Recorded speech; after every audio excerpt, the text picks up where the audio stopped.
The world might end, the world might fall, raining down to cover us all and drown us with the burden of our sins. Maybe I'll look to you in the eye, tell you you don't want to die. Maybe I'll hold my breath and jump right in. Maybe I'll hold my breath and jump right in. Dodge sat in silence, as the morning fog seemed to thicken by the minute. I steadily swung the crosshairs of my scope along the wall Ficha and the other ponies had spent a good portion of the night building. It had taken nearly every piece of furniture and loose board to build, but it was still a wall. I leaned back with a sigh and pulled my eye from the scope I had been gazing down for hours. Hoofing open the canteen I had been drawing off for the night, I was disappointed to find it empty. I looked over to Harmony, who, even though she was staring through the optic of her own rifle, she instinctively pushed hers over towards me. Casting my gaze skyward, I couldn't see that the shadows of Pallet or Shadow Dancer. I'd still been surprised that Harmony traded her last spare talisman to him, and I'm even more surprised that he'd given one of his power-armored energy weapons to her. Not that I wouldn't have made the same trade in the situation. I'd rather have working armor and one gun than two working guns and that are useless when I'm dead. Still, this fog was horrendous. If I didn't know her as well as I do, I'd be worried that Skyline got lost. Which reminds me, I'm not quite sure where Pretius had gone off to.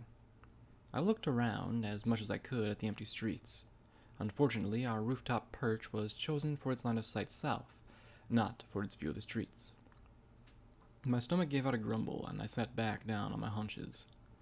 There was a slam from behind Harmony and I instinctively pulled my rifle around to face whatever waited. Pretius cocked an eyebrow as he floated a couple of jugs of water beside him. "A bit jumpy, are we?" He gestured as he pulled himself up the ladder. "If you knew what was coming, you would be." I groaned and turned back around, resting my rifle on the roof's edge. I squinted as hard as I could. Just barely I could see Tasteless' trench past the wall. She and a few volunteers dug it after the wall was completed. By the looks of it, it spanned the entire southern entrance of the town. Call it old-fashioned tactics, but anything that slows what's coming is good. I'm actually glad we convinced Shortstaff to leave under the cover of darkness. If anything, this fog buys them extra time to get away. "Well, I'm ready to defend you two when the time comes," Preed said matter-of-factly. Both Harmony and I shared a snicker before going back to scanning the horizon. Pretius huffed and set the water jugs down. "What? You don't think I can protect you?" "Calm yourself, princess." Harmony gestured lightheartedly. "We're Earth ponies, and tougher than 2-bit Brahmin steaks." She winked at him. "Just make sure to keep your head down and leave the fighting to us." "Oh, come on, I'm not that." Pretius stopped abruptly mid-sentence. I swiveled my head and watched as he turned his gaze to the way south, and squinted. I returned my eyes to my scope and looked in what I thought was the general direction he was looking. Perking my eyes and ears, I could hear the soft wail of the wind. It didn't sound like the enemy, but more like that of a crying child. Tightening my hoof around my rifle, I saw a flash of movement from Tasteless' trench. A bright red mare climbed out of it and walked forward. I could barely make out the calamitous cursing that Tasteless was doing, but I knew that this was odd. Something in the back of my mind nagged at me. Had we left survivors behind in Chasm? Has this foal been walking for the last day in hopes of help? Keeping my view on the mare, the dark shape started to show through the fog. The mare came up to it and hoofed around it, pulling them close. Squinting, I could see that the dark red colt, with a mane as gray as the fog itself. This was all wrong, and I knew it. He looked just like... "Get away from him!" I shouted out before pulling the trigger. My shot wasn't well aimed, and it struck the dirt next to the mare's hooves. The colt's head snapped up towards me with a deranged smile. Through the fog, he had picked me out from this dark distance. Then he disappeared in a flash. He and the mare exploded with a resounding crack. A plume of dust and a ring of gore were all that remained of them. I'd hesitated. That's why my shot missed. Somewhere in my head, I'd been too afraid to shoot this colt because I knew he had been an innocent. It all happened so fast. From the fog, hundreds of shapes appeared. Tasteless swine opened fire first, followed quickly by those on the wall. I fired at the shapes emerging, but I just kept losing my focus. The few that fell didn't impact the others quickly approaching. Firing my last shot, I shuddered as the first of Harmony's split one of the closer attackers to meaty bits. With her position compromised, Tasteless hopped out of the trench and made a firing retreat back towards town. It was about then that I noticed the black mess descending through the clouds. I had been so surprised to see it, I fumbled with the 44 rounds in my hoof and across the roof. Slowly, the mass materialized into Shadow and Pallet. The two of them were carrying a bloody and bruised Skyline, gently setting her down on the rooftop. Quickly, I tried to scope my ammo back to me. Someone screamed from the wall and I jumped. I had seen the worst the waste has to offer. Innocent ponies gunned down by bandits, others torn apart by wild beasts, and even ponies who had become nothing other than ash from the magical energy weapons of the old world. I was no stranger to standing fetlock deep in blood. So why couldn't I stop my hooves from shaking? Prettiest, do you know healing magic? Pallet snapped as Shadow Dasher stepped back and bolted to the edge of the roof. With a flash of his armored wings, he rose into the air and disappeared into the fog. I don't, but I know a bit about patching up wounds, he said, walking over to Skyline. What happened to her? Some sort of airbrush grenades, she spat out, taking off her battle saddle. The fuckers knew right where she was, but she's tough. She'll make it. Right? Storm? Harmony shouted. Swinging my gaze, I found her shoving another round into her gun. They could use some help on the wall. As she glanced at me, I could see the fear in her eyes. I found the coordination to slip the rounds into my rifle and slung my aim back towards the wall. The ponies approaching it were unarmored, and the shots that hit did little to slow them. Aiming at a dead stallion's eyes, I fired, and took the cap of his skull off, slumping to the ground, and he didn't move again. A burst of gunfire from the fog sent a few of the ponies on the wall running.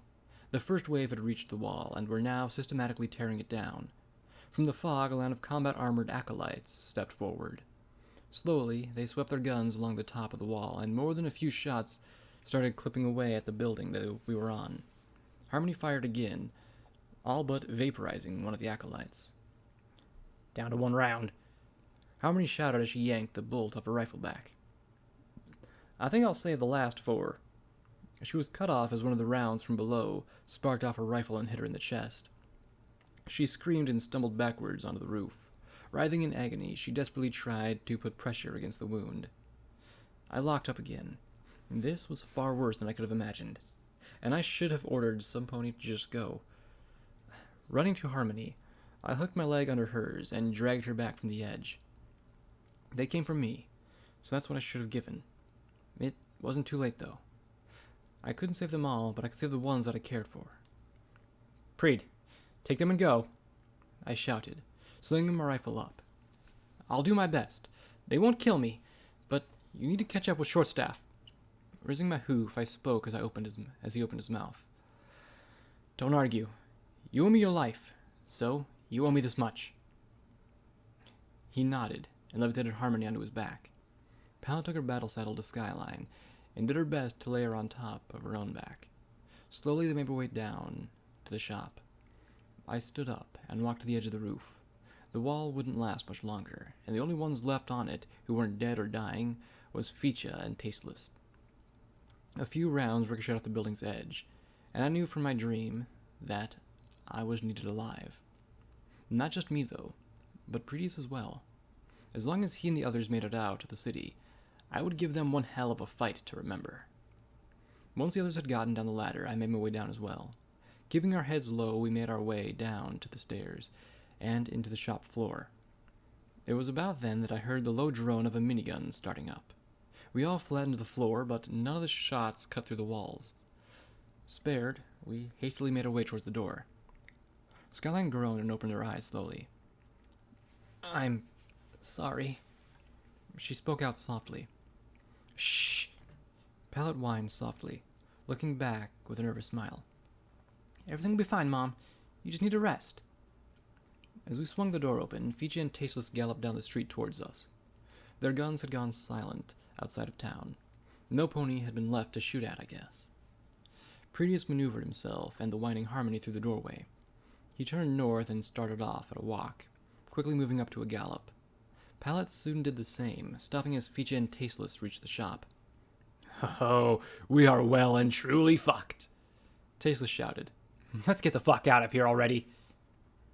"I need you to make sure the rest of us who made it out meet up with Shortstaff," I snapped, trotting around to them. If one of those rangers made it over the wall first, I wanted to make sure they had to shoot through me to hit them. "You can't stay, it's suicide!" Fiji shouted and waved his hooves. A stray shot hit the shop floor, and he let out a surprised yelp. I knew we were out of time. "They need me alive," I shouted, spinning around to take aim. Time then seemed to crawl to a stop, and a green highlighted outlined the ranger, who was halfway through jumping over the top of the wall. Not one to waste the SATS function I had forgotten, I queued up a single shot on his head. 80% was high enough I didn't want to waste the 2 shots. Time started up again and I pulled the trigger. The ranger's eye exploded and he dropped down to the wall limply. "Just fucking go!"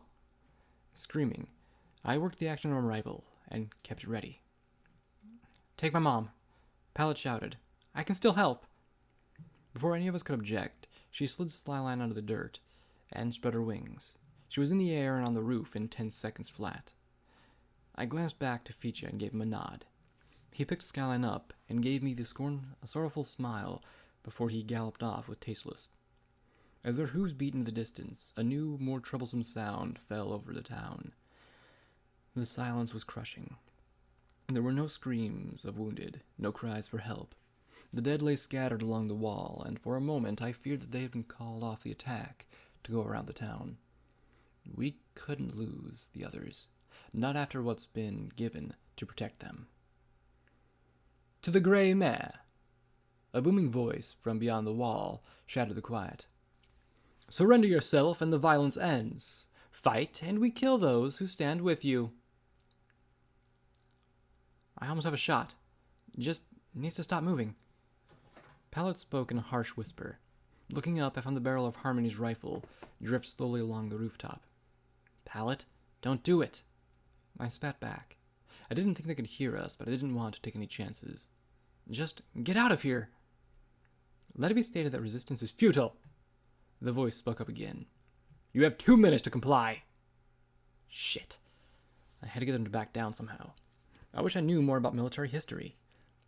All those nights spent reading Daring Dude as nothing. No, there was something. In Book 2, she made the case for helping the injured villagers. Even if her enemy didn't fall for it in the book, it might just buy us some much-needed time. "Give us some time to tend to our wounded first," I shouted back. "What cause do I have to believe that you'll let them go?" "Because you have no other choice," the voice answered. "It does not matter, seeing as you have no wounded. You have 1 minute to comply." How could he say that with such confidence? It's not like he knew. I'm a fucking fool. There's no screaming, no cries for help. I even noticed that. "Gotcha." Pallet spoke up. "Pallet, no!" I shouted up to her. She didn't hear over the report of the rifle, her shot whisking away in the fog, leaving a trail. I hadn't known whether her shot hit or not, but I knew what was coming next. In a chorus of fire, the Rangers opened up on the shop with everything they had. The siding and beams instantly exploded into seams of splinters and wooden chunks. I screamed and ran towards the wall. If I could get in the way, maybe there was still a chance. I didn't get more than a few steps before a pair of black contrails zipped overhead and slammed into Harmony's shop. The building exploded into a enormous fireball, and I was thrown back from the blast. I blacked out for a moment as I trembled along the dirt. But I came to a rest with nothing but ringing in my ears. Looking up through the black smoke and the burning fires, there was only half a building left. I made the mistake of slowly pushing myself to my hooves. Laying in the dirt was the half-charred and unmoving form of Pallet. I cried out and collapsed. Everything hurt. My mind, my body, even my very soul. She was fucking gone, and they had taken her from me. I was going to make them pay. If it was the last fucking thing I'd do, they were going to pay. It wasn't just about Pallet either. My justice would be for Tabasco, the innocent colt, for Touchy-Feely, for every pony they killed in Chasm, for those who gave their lives here to protect Dodge. With the flames of anger burning hotter than the pain I felt, I found it easy to stand. I shrugged off my rifle, taking my revolver and dumping it in the dirt. Guns weren't going to bring them down. No, I had to do with my own hooves. They needed me alive, and I was going to rip them to shreds for that mistake. Pushing myself, I leapt straight into a gallop. I reached the wall in no time. Climbing it was a simple task with the bodies of the dead providing stable footing. Stopping on top of the wall, I looked out over the fog. Standing on 3 legs was a ranger in power armor. A bloody patch lay underneath him, and most of his entrails lay exposed under him. But he turned his head to look at me. At a hobble, he started to walk towards me. Pallet's shot hadn't even killed the fucker. She died for nothing. Looking down, I found the nearest pony and leapt at them. It had been a young mare, but that just meant that her bones broke that much easier under my hooves. Keeping my momentum, I leapt into the next middle-aged mare and grabbed hold of her head. With a grunt and a quick twist, her neck buckled.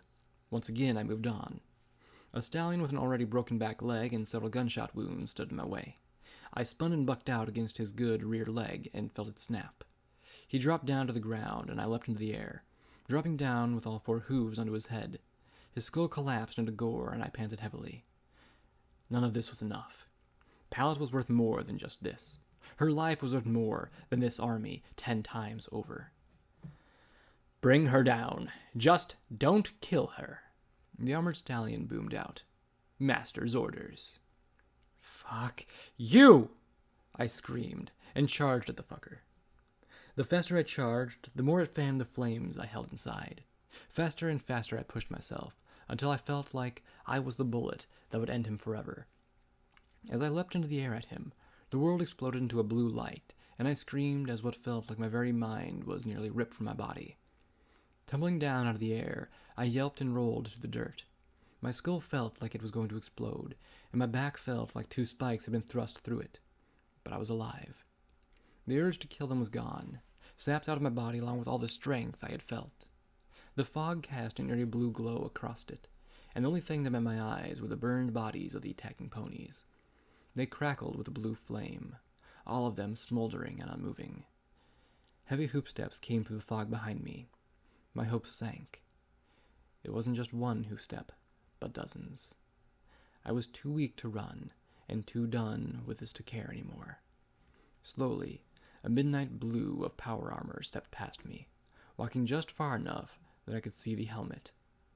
The horned helmet of the Elder barely turned my way, only giving me enough to see the glowing blue eye cast a glance in my direction. That was it. Pallet was dead. Dodge had fallen. I had failed every pony. "Wake up!" A familiar voice spoke up. After only a moment, a cold liquid washed over me. It was cold as ice, and it hurt enough that I cried out. Opening my eyes, I found that I had been tied up inside Cask's bar.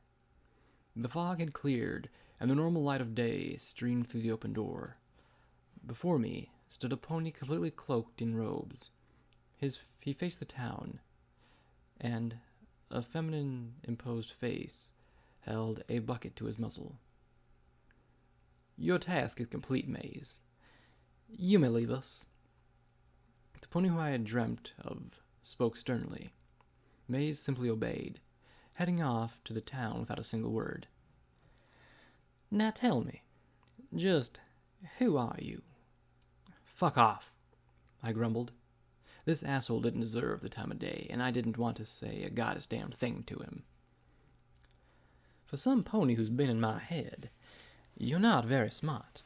He let out a raspy chuckle. Here, let me show you something.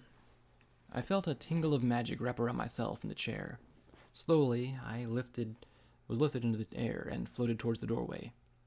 Even without seeing his face, I followed his gaze across the street. On the old apartment building at the edge of the market was a grotesque sight.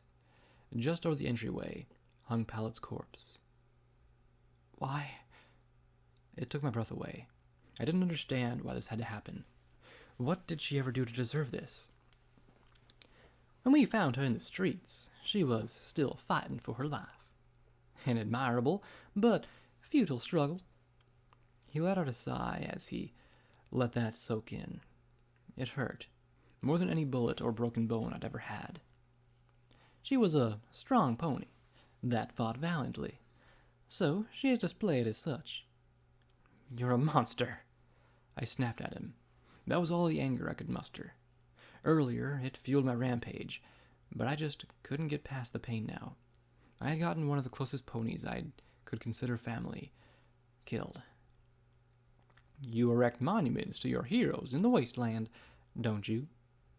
He raised a gray hoof to me and cupped it under my chin. I've done you a favor by building it for you is all. Or don't you think she deserves to be remembered? I put my muzzle away from his disgusting touch. Take her down. Now! Why? Do you think she cares now? If she was still alive, I wonder.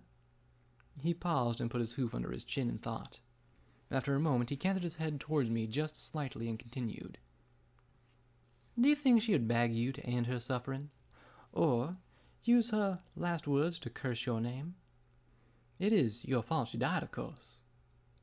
If she were alive, she'd be by my side. I tried to say, but it didn't come out right, because I knew he was right. The only reason she died was because she stood by me. She'd never turn against me, even if she were dying. An interesting answer. The pony bobbed his head as he mulled over my words. Interesting indeed. His magical aura faded from around me, and I dropped down. One of the legs on the chair I was on splintered, sending me down to the floor. Not nearly as interesting as how you destroyed my minions. With little time to react, his magic picked up one of the other chairs and smashed it to bits on the floor. He took one of the pieces and swung it at me. I couldn't do anything to avoid it, whining as the thick Dovel leg smacked against my head. Now, tell me how. He snarled, swinging the broken club at me again. It snapped my head to the side, and I saw nothing but stars for a few moments. Still don't feel up to talking. His voice came through my spinning world in harsh tones. I felt the jagged end of the wood press against the exposed skin on my foreleg. Slowly he pushed it down, harder and harder. I whined, but it drew blood, and I screamed out when it was plunged deeper. Oh, you're a screamer. He laughed. Well, I find that they are always the funnest to deal with. It really boosts my confidence when I know my technique is working. Enveloping my hoof in his magic, he twisted both it and the wooden spike. Answer my question. Fuck off! I screamed. I writhed as hard as I could against the bindings, hoping that some way I could get them off. He simply responded by picking up another piece of wood and hitting me with it. For every answer that isn't the right one that I want, I will destroy one settlement that surrenders to me. He twisted my hoof more, and I felt something in my leg give out painfully. I screamed again, and pressed my muzzle against the floor. The tears streaming down my face made the dust and dirt stick to my coat, and I couldn't get the taste of it out of my mouth. That's one settlement. I gasped out. I don't know. 2. He growled and swung the wood at me again. The world dimmed momentarily, but came screeching back as he pushed the spike into my leg still deeper. I'm running out of patience. I don't know, I shouted out. It just happens. His grip untwisted my hoof slightly, and some of the pain went away. I thought that what I said had been good enough, but I was wrong. Instead, he twisted my leg around the other way. Instead of hitting me with the second board, it cracked heavily against the spikes as he used it like a hammer. I retched and pulled against my bindings as it struck bone, screaming out again. "Liar!" he snarled again, stepping up closer and throwing his hood back. Even through watery eyes, I saw him for the first time. He was only my age. His coat was as gray as the sky, and his mane was as purple as Aunt Twilight's herself had been. His eyes glowed a blazing green, and behind them I could see nothing but hatred.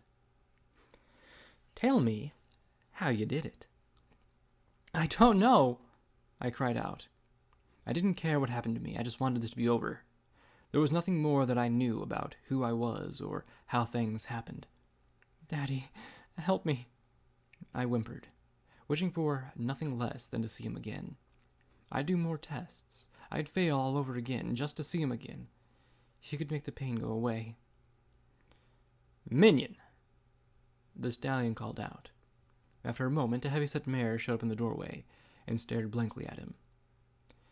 "Get this garbage out of my sight," he scoffed, tossing the second piece of wood to the floor. "Take her to Holden. She'll be more cooperative there." I couldn't do anything other than lay there and cry. In the back of my mind, I knew that I hadn't done the best I could. We'd fought and failed, all because of the mistakes I'd made. Mistakes I had been better wouldn't have gotten pallet killed. As I was lifted off the floor, I didn't fight it. How could I, when all it's brought me was pain? Pain that hadn't been all worth the cost we'd paid. Chapter end. You are a fool, and you will lose everything. Quest finished. Path of Destruction. Quest started. Penitentiary of the Damned. Levels earned 1. Perks earned none.